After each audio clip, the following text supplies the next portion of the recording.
ದಾರಿದೀಪ ಫೌಂಡೇಶನ್ನ ಅಧ್ಯಕ್ಷೆ ಅಮಿತಾ ಮಾತನಾಡಿ, ದಾರಿದೀಪ ಫೌಂಡೇಶನ್ ವತಿಯಿಂದ ಹಳ್ಳಿ ಮಟ್ಟದ ಮಹಿಳೆಯರಿಗಾಗಿ ಸ್ತನ ಕ್ಯಾನ್ಸರ್ ತಪಾಸಣೆ ಶಿಬಿರ ಆಯೋಜಿಸಿ ಸ್ತನ ಕ್ಯಾನ್ಸರ್ ಬಗ್ಗೆ ಜಾಗೃತಿ ಮೂಡಿಸಲಾಗುತ್ತಿದೆ.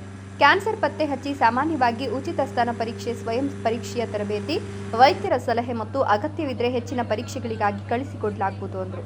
ಇದೇ ಸಂದರ್ಭದಲ್ಲಿ ಮಹಿಳೆಯರಿಗೆ ಸ್ತನ ಕ್ಯಾನ್ಸರ್ ಪತ್ತೆ ತಪಾಸಣಾ ಕಾರ್ಯ ನಡೆಯಿತು.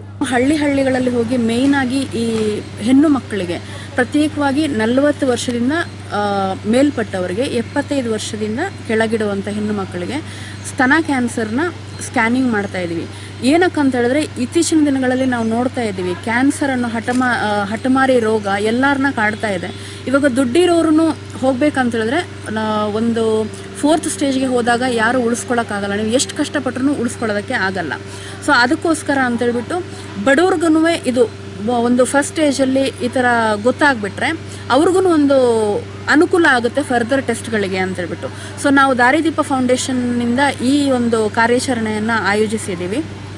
ಜೊತೆಗೆ ಪೂರ್ಣಸುಧಾ ಕ್ಯಾನ್ಸರ್ ಫೌಂಡೇಶನ್ ಅವರು ಇವಾಗ ಏನಾದರೂ ಇದರಲ್ಲಿ ಟೆಸ್ಟಿಂಗಲ್ಲಿ ಏನಾದರೂ ಪಾಸಿಟಿವ್ ಏನಾದರೂ ಬಂತು ಅಂತೇಳ್ಬಿಟ್ಟು ಹೇಳಿದ್ರೆ ಫರ್ದರ್ ಚಿಕಿತ್ಸೆಗೆ ನಾವು ದಾರಿದೀಪ ಫೌಂಡೇಶನ್ ಮತ್ತು ಪೂರ್ಣಸುಧಾ ಫೌಂಡೇಶನಿಂದ ಅವರಿಗೆ ಮುಂದಿನ ಚಿಕಿತ್ಸೆಗೇನು ಅನುಕೂಲ ಮಾಡಿಕೊಡ್ತೀವಿ.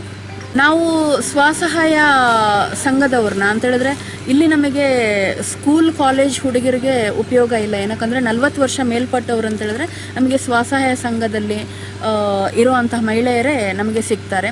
ಸೊ ನಾವು ಹಳ್ಳಿಗಳಲ್ಲಿ ಮ್ಯಾಕ್ಸಿಮಮ್ ಹೋಗ್ಬಿಟ್ಟು ಎಲ್ಲರಿಗೆ ಫಸ್ಟ್ ಇದ್ರ ಬಗ್ಗೆ ಅವೇರ್ನೆಸ್ ಕೊಟ್ಟುಬಿಟ್ಟು ನಂತರ ಎಲ್ಲರನ್ನ ರೆಡಿ ಮಾಡಿಬಿಟ್ಟು ಕಾರ್ಯಕ್ರಮನ ಆಯೋಜಿಸ್ತಾ ಇದ್ದೀವಿ. ಉಪಾಧ್ಯಕ್ಷ ವಾಸುದೇವ್, ಖಜಾಂಚಿ ನಂಜುಂಡಪ್ಪ, ಕಾರ್ಯದರ್ಶಿ ದೀಪು, ನಿರ್ದೇಶಕರಾದ ಭಾರತಿ, ಲಾರೆನ್ಸ್, ಸುರೇಶ್, ವೆಂಕಟೇಶ್, ಆನಂದ್ ಇತರರು ಹಾಜರಿದ್ದರು.